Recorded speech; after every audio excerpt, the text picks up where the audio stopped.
syurbi, adab makan dan adab minum, ya. Dan malam ini insya-Allah taala kita akan masuk bab yang baru yang dibabkan oleh si pengarang dalam hak ehwal kita bermuamalah, ya, ataupun kita berada di luar setelah kita menghabisi hak ehwal yang bersabit dengan ibadah. Oh, fungsi tak ada malam ni? Tak ada. Haji Muhammad tak ada. Tak apa, anak daripada Shah Alam sebenarnya tak sempat nak balik. Pakai baju biasa tu, tak apa dah. Tak bawa jubah. Nak pergi ATM tadi, jumpa pensyarah, jumpa supervisor. Tengah hari tadi lagi pergi, lepas tu 1 lebih. Ingat dan balik, biasa sempat balik tak dan. Pukul 6 dah keluar tadi, balik tak main sini ya. Baik. Malam ni kita nak bincang ataupun nak berkongsi tajuk yang baru, iaitu berusaha mencari rezeki yang halal, ya. Kerana kita berada di luar, hari tu kita bincang, kita nak keluar daripada rumah, kita belajar tentang adab-adabnya, kita baca zikir dan doa seumpama yang telah diajar oleh Rasulullah SAW. Kemudian kita bincang bab makan dan minum, kerana bila kita berada di luar, kebiasaannya kita terlibat dengan hal seumpama itu. Walaupun di rumah kita makan juga, ya tak? Tapi sebab dia bersabit dengan hak ehwal, bukan ibadah, ya. Ini pun sama. Bila kita keluar, antara sebab utama kita keluar ialah kerana kita nak bekerja ataupun mencari rezeki, ya. Dan itu antara kepentingan bila kita berada di luar. Sebab itu pengarang buat mari tajuk ini, berusaha mencari rezeki yang halal, ya. Kira bab rezeki lah, ya. Saya baca dulu teks pengarang. Usahakan bahawa niat anda adalah mencari rezeki yang halal dengan keyakinan bahawa rezeki itu sudah ditentukan oleh Allah Subhanahu Wa Taala, ya. Maksudnya bila kita keluar untuk mencari rezeki, hendaklah kita perbetulkan niat kita, ya. Itulah kita nak mencari rezeki kerana Allah Subhanahu Wa Taala, ya. Dan sebenarnya bukan hak ehwal rezeki ni saja. Dalam keseluruhan hak ehwal muamalah yang lain, apa-apa yang kita lakukan, pertama sekali ialah kita perbetulkan niat kita buat kerana Allah Subhanahu Wa Taala. Dia panggil al-ikhlasu lillah, ikhlas kerana Allah, ya. Kita belajar dalam fiqhul muamalah, antara mukaddimah dalam fiqh muamalah harta yang kita belajar, di samping kita belajar definisi harta, di samping kita belajar kepentingan mencari dan menggunakan harta, di samping kita belajar tentang harta-harta yang halal, harta-harta yang haram, kita juga belajar tentang adabu al-muamalah, adab dalam kita berinteraksi sesama manusia, terutama dalam hak ehwal yang melibatkan harta ataupun rezeki itu sendiri, ya. Banyaklah ada adabnya. Dalam buku-buku fiqh tak kurang daripada 14 atau 15 adab. Malah ada yang lebih banyak lagi. Pasal adab kita, ya, human dealing, ya, interaksi kita dengan manusia, banyak ada adabnya. Dan sebagian mungkin kita dah kongsikan sebelum ini, kita dah sentuh lah gitu. Tapi kebiasaannya ada yang pertama ialah ikhlasun niyyah lillahi ta'ala. Ikhlaskan niat kerana Allah Subhanahu Wa Ta'ala, ya. Tak kiralah apa-apa urusan kita lakukan di luar. Jadi niat itu penting. Dan Allah Subhanahu Wa Taala sebut dengan jelas antaranya dalam surah Al-Bayyinah ayat yang ke-5. Ayat ni kita belajar dalam bab ibadat pun ada, dalam bab muamalat pun ada. Antara ayat yang paling banyak diguna pakai dalam hak ehwal fiqh, sama ada ibadah ataupun muamalah, selain daripada ibadah, ya. Malah satu-satunya ayat yang menyebut tentang keikhlasan. Walaupun ikhlas ni benda penting, tapi tak semestinya dalam Quran Allah Ta'ala sebut banyak kali. Kadang-kadang sekali je, kadang 2 kali je, ya. Tapi kebiasaannya bila nak merujuk kepada ikhlas kepada Allah, inilah ayat yang dinukilkan oleh para ulama kita daripada surah Al-Bayyinah ayat yang ke-5, di mana kata Allah Subhanahu Wa Ta'ala. Mungkin ada lagi ayat yang lain, tapi ayat ni lah yang paling banyak digunakan pakai. Kata Allah, وَمَا أُمِرُوا إِلَّا لِيَعْبُدُوا اللَّهَ مُخْلِصِينَ لَهُ الدِّينَ, ya. Tidaklah mereka, yakni manusia itu, disuruh melainkan untuk menyembah Allah Subhanahu Wa Taala dengan ikhlas, ya, dalam beragama. Bila sebut agama, bukan ibadah saja, keseluruhan. Kerana agama-agama ni bukan hanya ibadah, tapi agama ialah dusturul hayat, the way of life, cara kita hidup. Itulah agama. Ibadah hanya part daripada kehidupan, ya. Sebab itu kita belajar hukum hakam syarak. Ibadah hanya satu part daripada, ada banyak lagi part-part yang lain, munakahaknya, jinayahnya, qadaknya, siasahnya, dan muamalah hartanya, ya.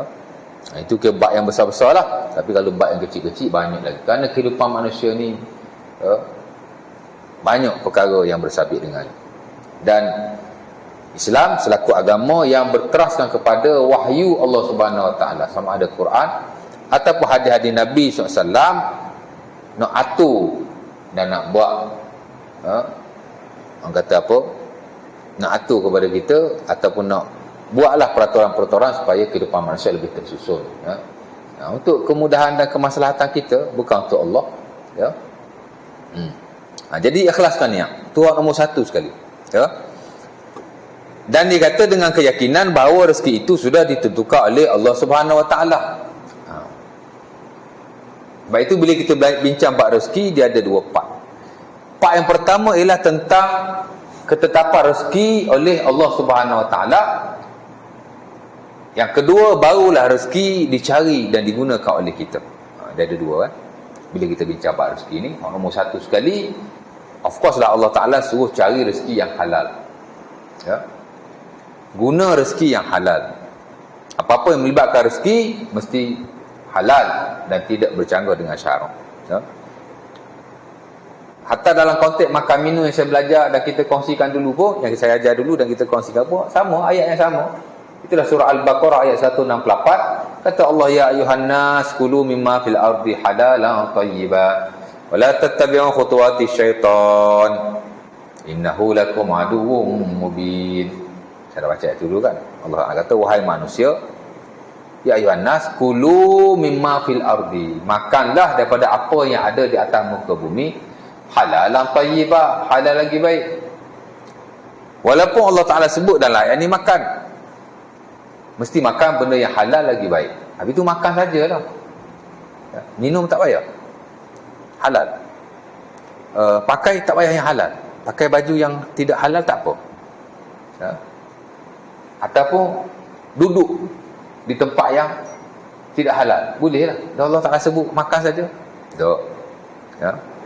Kerana bila sebut halal, dia merangkumi semua perkara. Bukan hanya makul, benda yang kita makan, tapi masyrub, benda yang kita minum, malbus, benda yang kita pakai, hatta maskun, tempat kita duduk, rumah kita, ya.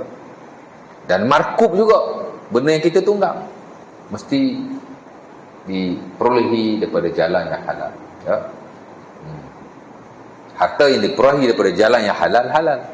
Harta yang diperolehi daripada jalan yang haram, haram. Itu saja asal, ya. Jadi walaupun Allah Ta'ala sebut makan, dalam istilah syaraknya disebut kharaja makhrajal ghalib. Benda ghalib ni makanlah, tapi tidak bermakna yang lain boleh kalau tidak halal, sama saja.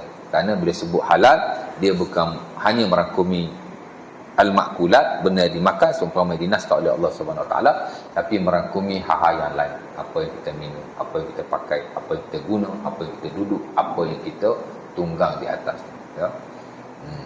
Kena halal bakal.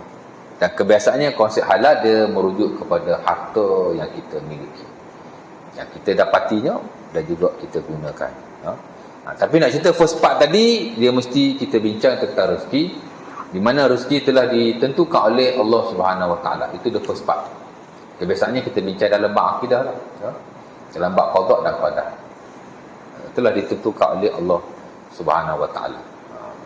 Sebenarnya bila kita bincang bab rezeki, tapi manusia, kan, bila bincang bab rezeki, bila bincang bab harta, hak dia nak amalan nak bagi banyak harta, amalan nak jadi kaya, amalan nak jadi mudah dapat rezeki atau dapat harta, hak tu kita duk fokus ni, kan. Nak keluar rumah baca ayat kursi 12 kali, contoh. Kan? Balik rumah baca Qul Allah 10 kali. Rezeki takkan putus. Banyak amalan-amalan macam tu je. Sedangkan asas kepada rezeki bukan benda tu. Hak tu kita tak wari pun. Baca sekian, amal sekian. Baca sekian, amal sekian. No? Dalam Quran dan hadis Nabi SAW tidak ada amalan yang khusus untuk rezeki. Tak ada. Melainkan amalan-amalan yang diistimbakkan daripada Quran ataupun hadis Nabi SAW yang merujuk kepada mudahlah rezeki kita sikit. Ya. Dalam Quran Allah Ta'ala kata, istaghfiru rabbakum innahu kana ghaffara yursilis samaa'a 'alaikum midrara wa yumdidkum bi amwalin wa banin wa yaj'al lakum jannatin wa yaj'al lakum anhara. Contohnya Allah Ta'ala suruh istighfar. Bila istighfar, Allah Ta'ala bagi harta, bagi anak bina, bagi kebun-kebun. Jadi ulama kata salah satu cara kita nak lancarkan rezeki kita ialah beristighfar kepada Allah Subhanahu Wa Ta'ala. Ya. Istighfar. Bila kita banyak istighfar, mana kita banyak bertaubat kepada Allah Subhanahu Wa Ta'ala. Orang yang banyak bertaubat kepada Allah, orang yang disayangi Allah. Orang yang disayangi Allah mudah-mudahan akan memudahkan urusannya, dan rezeki adalah salah satu daripada urusan. Ya. Istighfar. Ada hadis Nabi, hadis yang diriwayatkan oleh Al-Imam At-Tirmizi rahimahullah daripada Ibnu Abbas ataupun Abi Hurairah, man lazimal istighfar, siapa yang sering beristighfar, ja'alallahu likulli hammin makhraja, Allah Ta'ala jadikan, ya, baginya setiap kesedihan itu ada jalan keluarnya. Mana siapa-siapa yang banyak beristighfar, Allah Ta'ala akan selesaikan masalah dia. Antara masalah manusia dan rezekinya. Ya, jadi ulama buat istighfar ni insya-Allah boleh meluaskan rezeki. Tu ada nasnya. Istimbak oleh para ulama kita bila kita belajar atau kita baca buku-buku bersabit dengan rezeki, antara nak meluaskan, melancarkan rezeki kita ialah beristighfar kepada Allah Subhanahu Wa Taala, ya. Lagi tawakal umpamanya. Pasal ada hadis Nabi sebut siapa-siapa yang bertawakal kepada Allah, Allah Taala akan mempermudahkan urusan rezeki. Ya. Contohnya hadis yang diriwayatkan oleh Al-Imam At-Tirmizi rahimahullah daripada siapa? Daripada Abbas, bapa saudara Rasulullah SAW. Bukan. Daripada Sayyidina Umar radhiyallahu taala anhu. Di mana kata Nabi, "Lau kuntum tawakkaluna 'ala Allah haqqa tawakkulihi, la ruziqtum kama yuzaqu at-tayr yaghdu khimasan wa yaruhu bitana." Atau kama qala. Nabi kata, jika kamu bersungguh-sungguh bertawakal kepada Allah, kamu akan diberi rezeki seumpama burung-burung yang diberi rezeki oleh Allah Subhanahu Wa Taala. Dia keluar dari dalam perut yang kosong, dia balik dalam perut yang kenyang. Tawakal ada nasnya. Ya.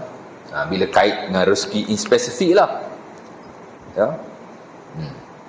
Lagi banyaklah kita dapati. Ya. Bertakwa kepada Allah. Juga nak memudahkan kehidupan kita. Of course lah nak melancarkan rezeki kita insya-Allah taala. Ya. Surah Talaq yang ketiga kata Allah, wa may yattaqillah yaj'al lahu makhraja wa yarzuqhu min haitsu la yahtasib. Ada sebut rezeki tu kan. Siapa-siapa yang bertakwa kepada Allah, Allah Taala akan memberikannya jalan keluar, yakni daripada kesulitan hidup.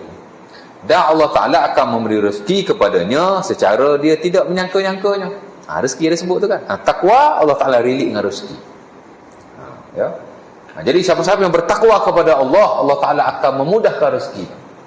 Tiga dah lah. Tadi apa tadi? Istighfar. Ya. Tawakal. Tiga, takwa kepada Allah. Ini benda-benda yang banyak ulama kita relate dengan rezeki lah kalau kita nak Allah Subhanahu Wa Taala lancarkan. Ya. Takwa lagi. Apa lagi? Doa paling simple. Ud'uni astajib lakum. Berdoalah, aku akan mustajabkan kepada kamu. Salah satu juga cara nak meluahkan rezeki. Nak kata-kata macam tu je. Ya. 4. Yang kelima, apa lagi? Sedekah. Juga boleh melancarkan dan memperbanyak atau meluaskan rezeki kita, insya-Allah taala. Kerana Nabi SAW banyak relate sedekah ni dengan keberkatan harta. Dan sedekah tidak dapat ataupun tidak dikurangi harta yang kita miliki. Umpama yang Nabi sebut dalam hadis yang diriwayatkan oleh Imam Muslim daripada Abi Hurairah, ma naqasa malun min sadaqah. Tidak berkurangan harta yang kita sedekahkan. Ya. Bila kita infak sedekah kita, dia tidak mengurangkan harta kita, malah bertambah insya-Allah taala. Ya. Sebab itu Allah Subhanahu Wa Taala daripada awal bila dia nak mengharamkan zakat, tak haram lagi, tapi baru nak haramkan. Bukan zakat, riba. Ya. Bila Allah Taala nak haramkan riba, sebab riba ni dia macam arak. Allah Taala mengharamkannya secara bertahap-tahap. Tahap pertama, tahap kedua, tahap ketiga, tahap keempat, baru diharamkan. Tapi peringkat awal tak lagi. Kerana riba ni dia terlalu banyak orang Arab bermuamalah dengan riba pada waktu itu. Jadi nak haramkan tu dia kena makan masa. Kena step by step. Ya. Antaranya Allah Taala sebut di peringkat awal ialah Allah Taala membandingkan riba dengan zakat. Ya. Zakat ni kira sedekah yang wajib lah. Jadi Allah Taala banding kedua-duanya. Riba boleh mencabut keberkatan rezeki, tapi zakat atau sedekah boleh memberi keberkatan kepada rezeki. Allah Taala buat comparison. Ya. Jadi sedekah of course lah boleh menambahkan rezeki kita, insya-Allah taala. Ya. Lagi banyak kita infak, lagi bertambah rezeki kita. Sebab tu jangan gerku. Kan? Kena rajin kita infak kat masjid ke, kat surau ke, kat orang lain ke. Ya. Allah Taala alam. Jadi kita seringlah sedekah walaupun tidak banyak. Isu dia bukan banyak sikit, tapi ikhlas. Ya. Jangan sikit sangat. Jadi kita bagilah, jangan kedekut sangat. Ya. Kita dapati alhamdulillah tak kurang pun rezeki kita, malah melancarkan lagi. Allah Ta'ala alam, saya sendiri dapati sedekah ni memanglah satu perkara yang bagus untuk kita amalkan. Infak, biar hari-hari kita infak, insya-Allah Ta'ala. Tak kurang pun rezeki kita, insya-Allah tak kurang. Lebih lagi ada. Tapi lagi kita tak infak, tak sedekah, kedekut, senang cerita macam tu lah ya, lagi rasa macam sempit rezeki tu. Hati pun rasa tak sedar. Masuk surau, masuk RM5, RM10, tak kisahlah. Jadi ada je kita infak. Ya.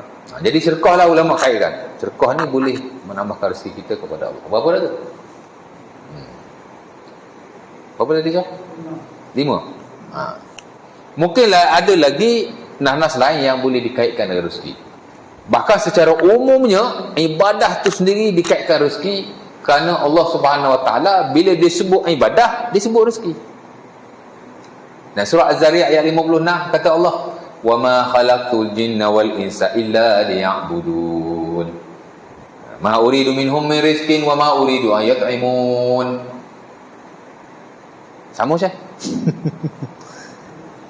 Tidaklah aku ciptakan jin dan manusia melainkan untuk beribadah kepadaku.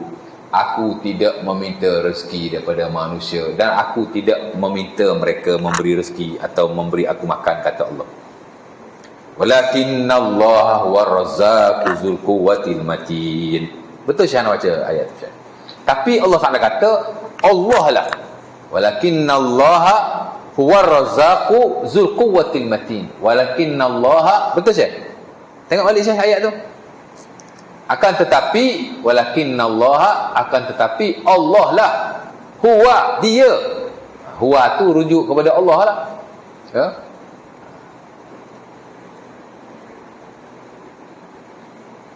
Dalam Quran ni kadang-kadang Allah Ta'ala guna selain daripada nama-namanya yang husna, yang baik, yang cantik, yang indah untuk merujuk kepada dirinya, kadang-kadang Allah Ta'ala guna kata-kata nama. Kadang-kadang dia, Qul huwallahu ahad, katakanlah wahai Muhammad, dia Allah yang Maha Esa. Allahu la ilaha illahu al-hayyul qayyum. Allah lah, tiada Tuhan melainkan dia. Kan kita lah juga kan. Kadang-kadang kita guna nama kita, tapi bila orang sebut third person, dia kata dia. Kata ganti nama. Kadang-kadang Allah Ta'ala guna kata ganti nama ana. La ilaha illa ana fa'budni wa aqimis salata li zikri. Jadi Tuhan malaikat aku, maka sembahlah aku dan dirikanlah solat untuk mengingatiku. Kadang guna kalimah aku. Kadang-kadang anta. La ilaha illa anta subhanaka inni kuntu minaz zalimin. Dalam kisah Nabi apa? Kisah Nabi Yunus. Fanada fi zulumati fanada. Saya nak ayat tu Syekh. Tu Syekh. Saya mau lagi. Nabi Yunus dalam surah apa? Nabi Nuh berzikir kepada Allah. Fanada fi zulumati. Macam mana Syekh? Tengok balik Syekh. Surah apa tu? Cek Google dia. Fanada fi zulumati. Fanada, ana lupa ayat tu. Fanada fi zulumati, betul dah tu. Fanada fi zulumati alla ilaha illa anta subhanaka inni kuntu minaz zalimin. Betul Syekh?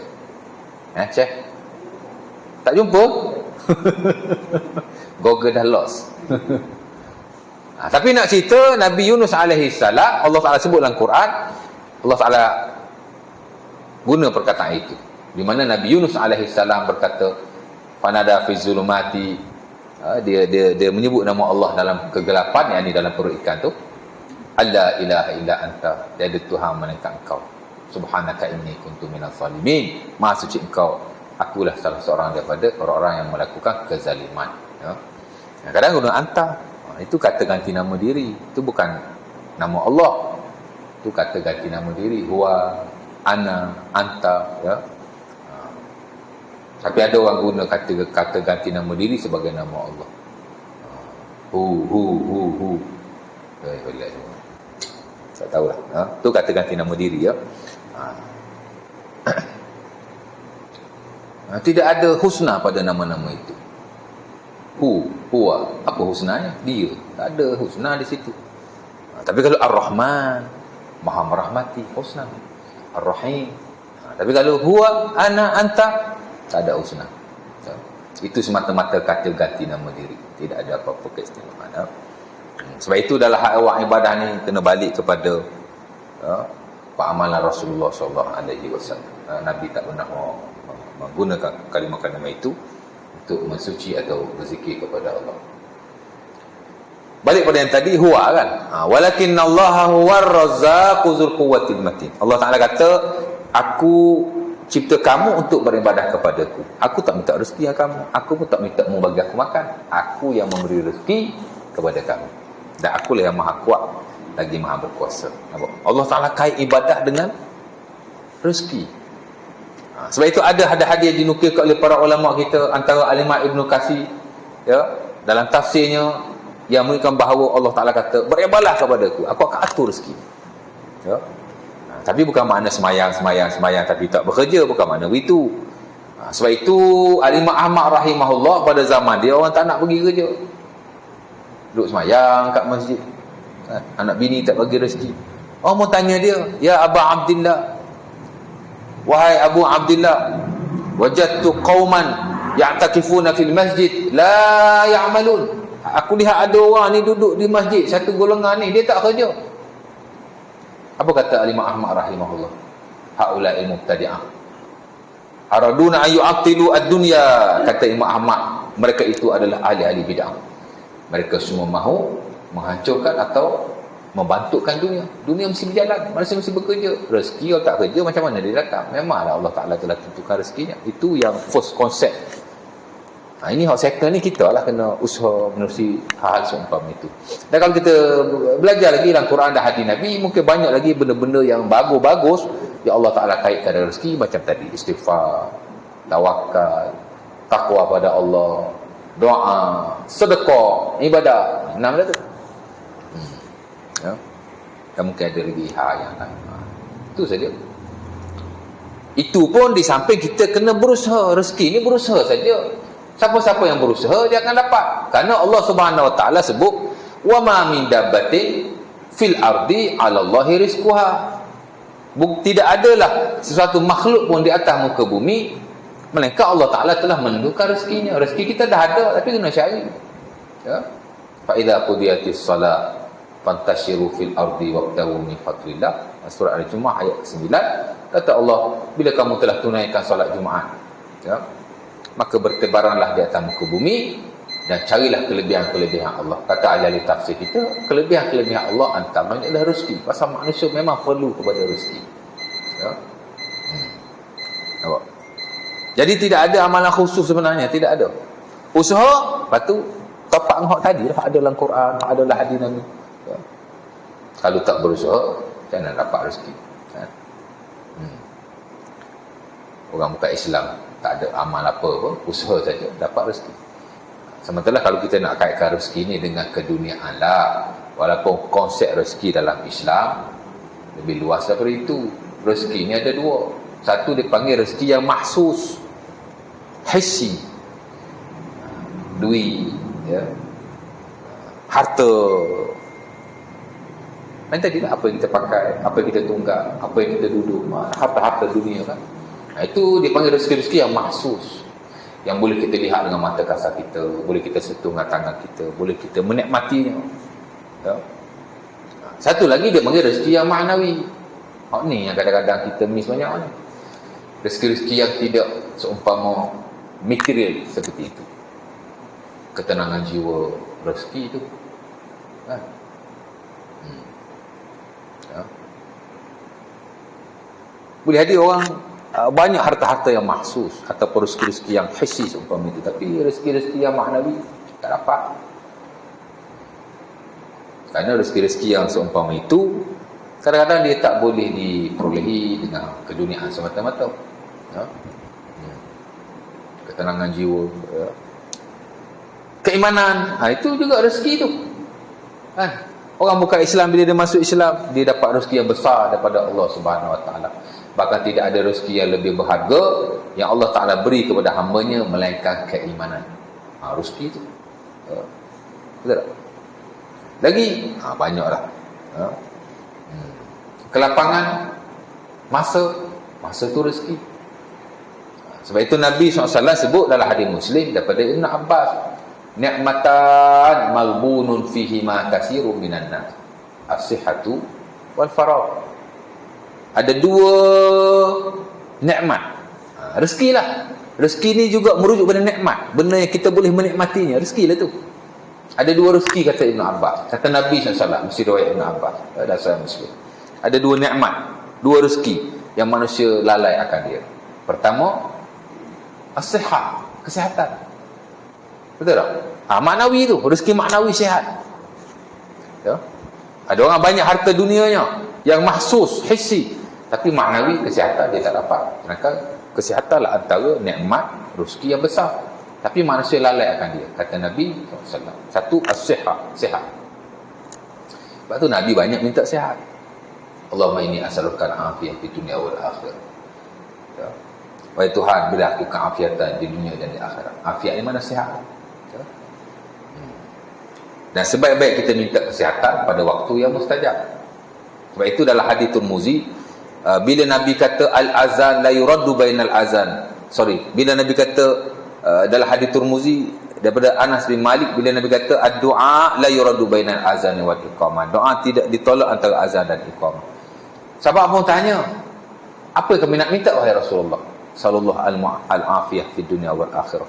Mintalah pada waktu itu keafiatan di dunia dan di akhirat. Ha? Nabi SAW dalam sunnah Abi Daud daripada Abi Hurairah, sebelum salat Nabi baca doa, Allahumma afini fi badani, Allahumma afini fi basari, Allahumma afini fi sam'i, la ilaha illa anta, Allahumma inni a'udzubika minal kufri wal faqri wa azabil qabr. Ya Allah Tuhanku, Allahumma afini fi badani, afiatkan aku pada badanku, afini fi basari, afiatkan aku pada penglihatanku, afini fi sam'i, afiatkan aku pada pendengaranku, la ilaha illa anta, tiada Tuhan melainkan Engkau. Ya. Allahumma inni a'udzubika minal kufri wal faqri wa azabil qabr. Ya Allah, aku minta dijauhkan ataupun aku berlindung denganmu daripada al-kufur, kekufuran, wal faqri, dan kefakiran.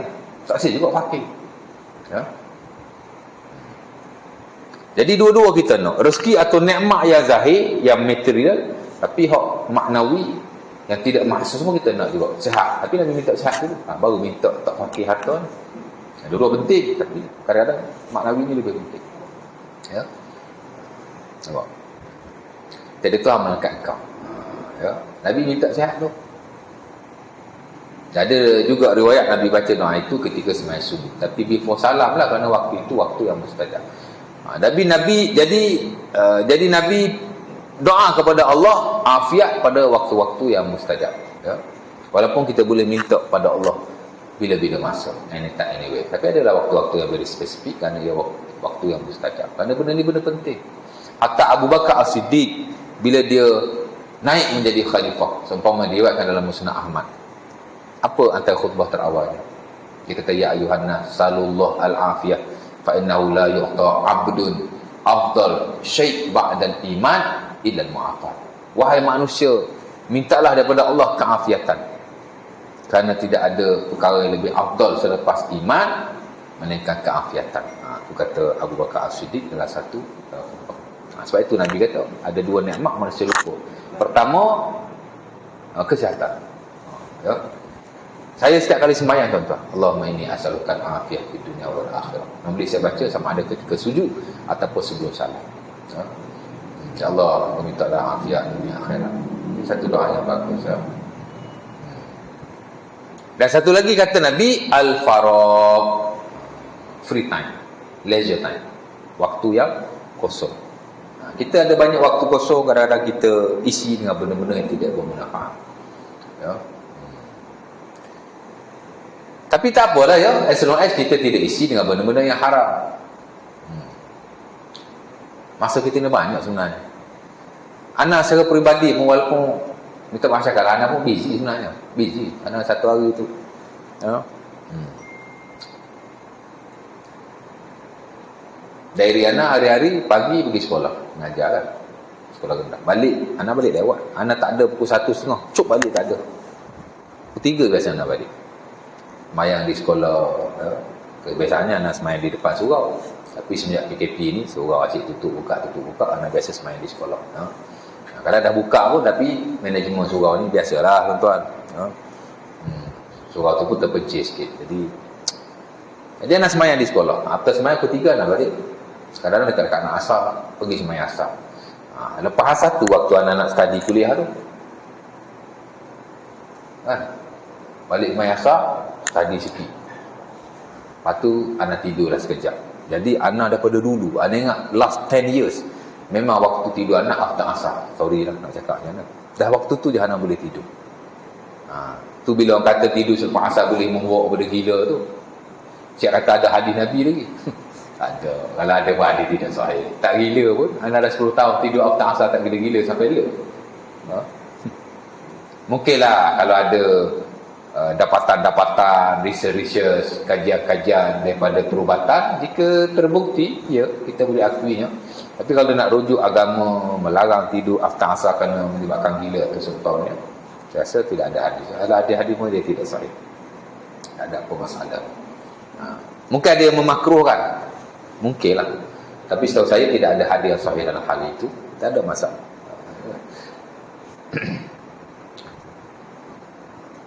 Lepas tu pergi kuliah. Balik kadang-kadang balik kuliah bukan balik terus. Malam tadi saya pukul 11 balik. After kuliah, Jumlah Nazi ajak pergi kedai haram, makan nasi haram. Kan? Rezeki jangan ditolak, musuh jangan dicari. Orang ajak makan, pergi, tak percaya, kalau ajak saya pergi tom yam berapa, mesti saya perginya. Ya. Itu je rutinnya. Rasa macam busy kan, tapi ada masa lagi, bukan tak ada. Hari ni pun saya bersama pensyarah tadi banyak jam. Kat pukul 3 tadi sampai pukul 6, 3 jam. Letih juga buat discussion lah. Ada masa lagi. Jadi kita busy macam mana pun, masa masih ada, insya-Allah ta'ala. Rasa busy masa ada. Sementara kalau orang tak busy, lagi ada masa kan. Tapi nak cerita masa ni kita isilah dengan perkara yang bermanfaat. Saya ni personally lah saya share dengan tuan-tuan saja ya. Saya daripada zaman saya kecil-kecil lagi sekolah rendah, saya ingat saya tak pernah duduk sajalah isi masa ikut dan main layang-layang ke, main guli ke. Saya ingat jarang lah jaga. Ya. Balik sekolah kita tolong orang tua, arwah nenek saya cucuk tanah bakau, tanah jagung, siram. Ya. Saya pergi universiti tuan-tuan, saya tak pernah duduk saja. Saya buat part time. Di matrikulasi 2 tahun saya buat part time di hotel. Pagi belajar, after zuhur masuk hotel. Kerja dia panggil room attendant, housekeeping lah, kemah-kemah hotel kan. Ada 2 bilik, satu dia panggil check out room, itu berat tu, no. Buat penat lah sikit. Satu bilik kita habiskan masa dah 40 minit. Penat tuan-tuan kerja hotel ni, ingat tak penat tu. Siapa yang kerja hotel dia tahulah, bagi yang kemah-kemah ni kan penat. Satu lagi kalau occupied room, tu tak penat sangat lah. So masa saya matrikulasi, saya pergi main campus, saya kerja ya, restoran Tom Yum, restoran Pizza Hut sampai habis ya. Tapi sambil saya bekerja, buku di tangan, ada masa je buka buku, ada masa baca. Sebab tu walaupun saya belajar sambil bekerja, alhamdulillah ya, kerana dibandingkan kawan-kawan yang saya tak kerja, saya rasa result saya lebih bagus. Saya 3 tahun berturut-turut dekan, senarai dekan di English ya. Walaupun kita free, tapi kalau kita tak guna masa dengan baik, sama juga kan? Tapi kalau kita tak berapa free, tapi kita gunakan masa. Sebab saya bekerja tuan-tuan, sebelum saya aktif mengajar di Masjid Surau, saya mengajar tuition, 2 pusat tuition saya mengajar. After maghrib mesti masuk pusat tuition, habis khusyuk every night. Tu masa tu tak ada start lagi lah, baru nak start. Dan ni dah sibuk mengajar Masjid Surau, saya stop tuition. Jadi banyak kita isi masa-masa saya. Boleh kalau boring. Jadi boring macam tu kan. Tapi kalau ada benda kita buat ya.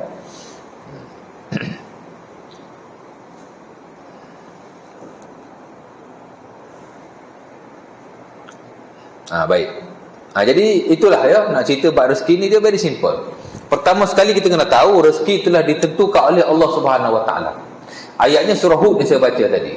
Wa ma min dabbatin fil ardi illa 'ala Allahi rizquha. Dan mungkin lagi ada ayat-ayat yang lain. Tidak ada pun makhluk di atas muka bumi melainkan Allah Taala telah menentukan rezekinya. Ya'lamu mustaqarraha mustawda'aha kullun fi kitabin mubin. Kata Allah, semuanya telah ada dalam kitab mubin, yakni di Lauh Mahfuz, dah ada dah semua. Seawal penciptaan Al-Qalam, Allah Ta'ala dah tulis keadaan kita masing-masing, rezeki masing-masing dah ada ya. Nabi SAW dalam Sahih Muslim daripada Ibnu Mas'ud, dalam hadis 40 Nawawi, hadis nombor 5 tu tak silap, dah dibawa oleh beliau hadis Nabi SAW, di mana bila kita duduklah perut ibu kita, pekat awal ni, bila nak ditiupkan roh ya, mari satu malaikat, dia tanya Allah, ya Rabb, wahai Tuhan ya,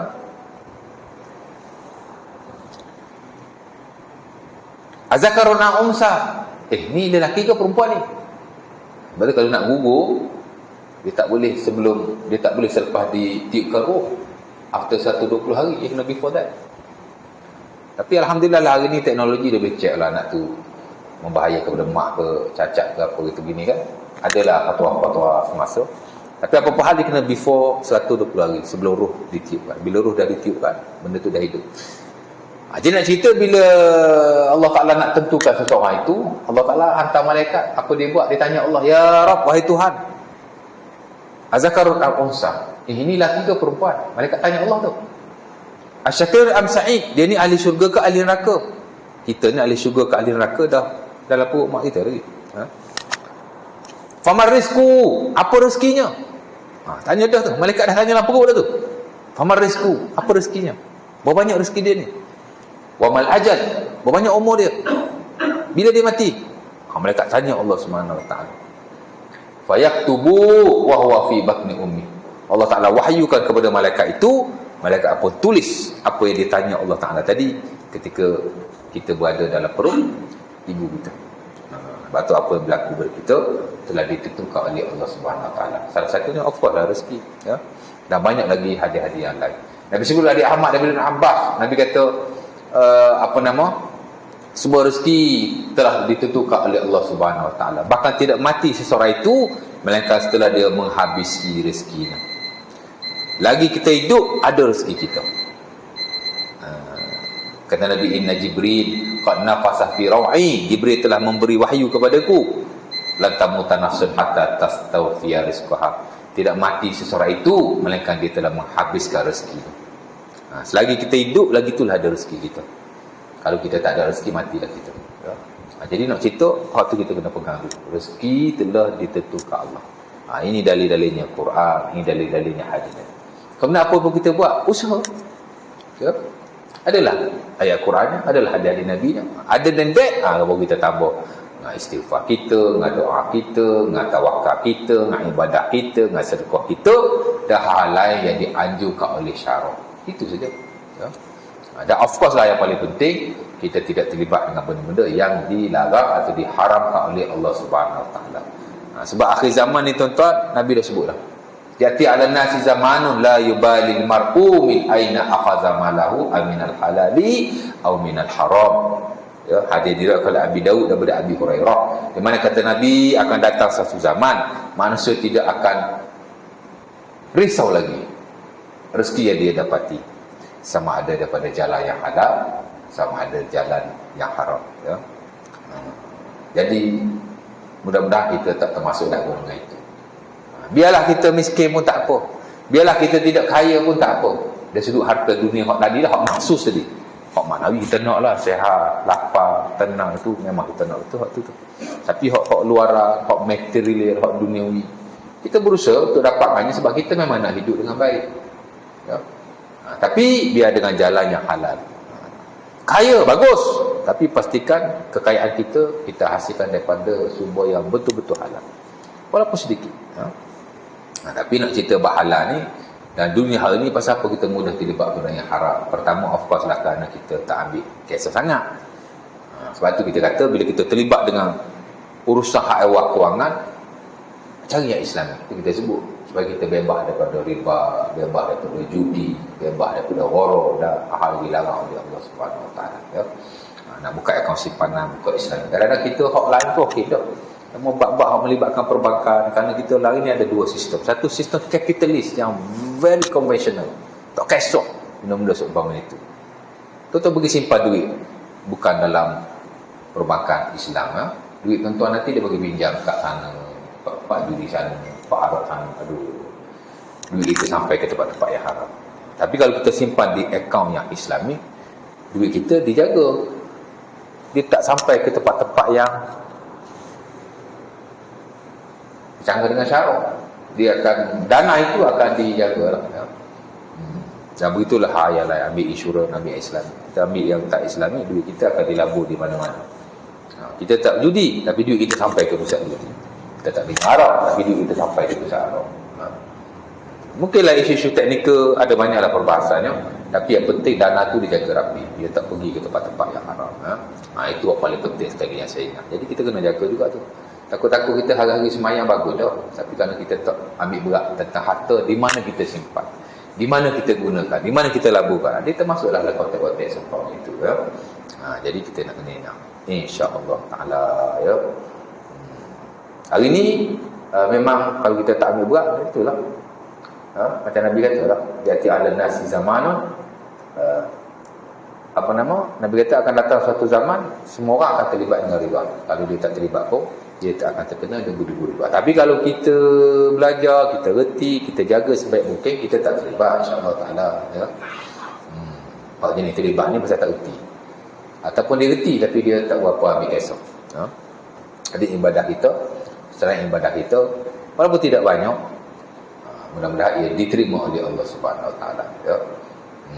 Sebab tu pernah satu hari, seumpama diriwayatkan dalam tafsir Al-Imam Mardawai, juga dinukilkan oleh Imam Ibnu Katsir, bila Nabi baca tentang rezeki, ayat tentang rezeki, sahabat Nabi bernama Sa'ad bin Abi Waqqas minta pada Nabi, wahai Rasulullah, ud'ullah ayyaj'alani mustajabat da'wah. Wahai Rasulullah, doalah kepada Allah supaya Allah Ta'ala jadikan aku ni mustajab doanya. Semua mana mustajab doa? Tak nak. No, kan? Nabi pun berkata kepadanya, ya Sa'ad, wahai Sa'ad, atib mat'amaka, jagalah pemakananmu, yakni mu jangan makan benda yang haram. Makan saja ke? Tak. Sama dalam konteks ayat ya ayuhan nas kulu mimma fil ardi halalan thayyibah. Bukan makan sajalah, hak lain. Makan kamu, pakaian kamu, tempat tinggal kamu, tunggangan kamu, harta yang kamu miliki, pastikan dia halal. Atib mat'amaka, perelukkan, halalkan apa yang kamu makan. Dan benda-benda lain lah, jangan terlibat dengan haram. Takun mustajabat dakwah, kamu akan jadi orang yang dimustajabkan doanya, ya. Jadi nak cerita begitu. Jadi balik pada tadi, jadi konsep rezeki ni very simple. Ia telah ditentukan Allah. Kita buat apa yang disuruh oleh Allah, jangan terlibat benda yang haram.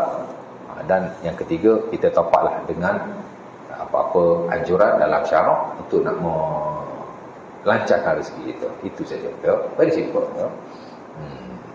InsyaAllah ta'ala. Ada soalan? Saya nak tanya apa-apa? Tak ada? Semua clear? Ada. Sebab tu saya sebenarnya bila nak sambung belajar kan, saya duduk tilik balik. Aku nak sambung bab ibadat ke, aku nak sambung bab muamalat. Kita dah lama dah aku belajar bab ibadat ni, aku dah sambung bab muamalat pula. Sebab tu saya sambung belajar sekarang di peringkat PhD, saya sambung bab harta, muamalat harta. Belajarlah bab perbankan sikit, ya, bab kewangan sikit. Walaupun saya punya specialize bab wakaf. Wakaf ni dia satu bab lah dalam muamalat harta. Muamalat harta ni kita ada 10 bab. Wakaf ni biasa bab ke-7 atau ke-8.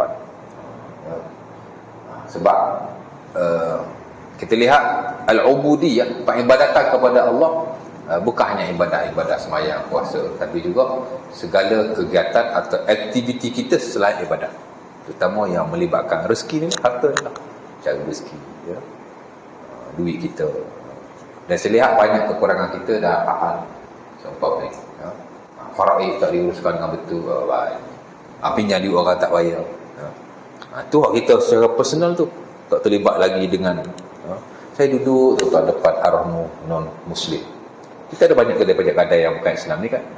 Padahal pajak kedai Islam punya banyak. Ada bank rakyat, ada Habib Jewel pun buka arah nu, Felda pun ada arah nu, koperasi Felda kan. Apa lagi? Banyak lah. Macam tempat ada. Saya kat Sungai Buloh tuan, ada bank rakyat ada, Habib Jewel ada, koperasi Felda isteri saya pun ada. Saya pada dulu pergi arah nu. Macam-macam orang nu ada. Tapi hak pajak kadai ni pun ada juga. Bukan Islam ni kan. Tapi saya duduk perhati, saya selalu duduk depan-depan tu kan. Salah satu pajak kadai tu dia dekat dengan Maybank. Bila kita duduk kat Maybank kat Sungai Buloh, kita boleh tengok lah. Tengok je. Ada je orang Melayu pergi situ. Pasal apa? Walaupun kita tak pernah tanya. Punyalah pajak kadai. Pergi ke bank rakyat, kalau dulu 0.7% je dia punya, bukan interest, keuntungan yang diambil daripada upah simpan tu 0.7% je, 0.3% je. Kalau kita pinjam RM1,000 kan, 0.7% daripada RM1,000 sebulan baru dah RM7. Kalau 6 bulan baru dah RM30, macam tu je. Mana tak banyak lah, dulu lah, sekarang saya tak pasti berapa, tapi 0.7% dulu. Tapi kalau konvensional 3%. Lepas tu after 2 atau 3 tahun, kalau kita tak ambil, burn 1 sen tak balik pada kita. Tapi kalau yang Islami tu, kalau kita pergi gadai di situ, of-course lah dia guna sistem jual beli yang patuh syarak. Kadar yang dikena kat kita pun rendah, 0.7%, less than 1%. Lepas tu kalau kita tak ambil, dia gadaikan, kita dapat balik keuntungan tu kan, dia ambil hutang dia tu. Masa apa kita pergi simpan tempat yang konvensional ni, dia pergi gadai di situ, kalau kita tak ambil burn tau, pelik semua kita. Mungkin itulah saya kata, mungkin sebab tak ada ilmu, saya duk perhati, ada je orang lagi pergi, pelik semua aku kan, tak sampai maklumat ke, atau tidak tahu ke, ya. Wallahu ta'ala alam, ya.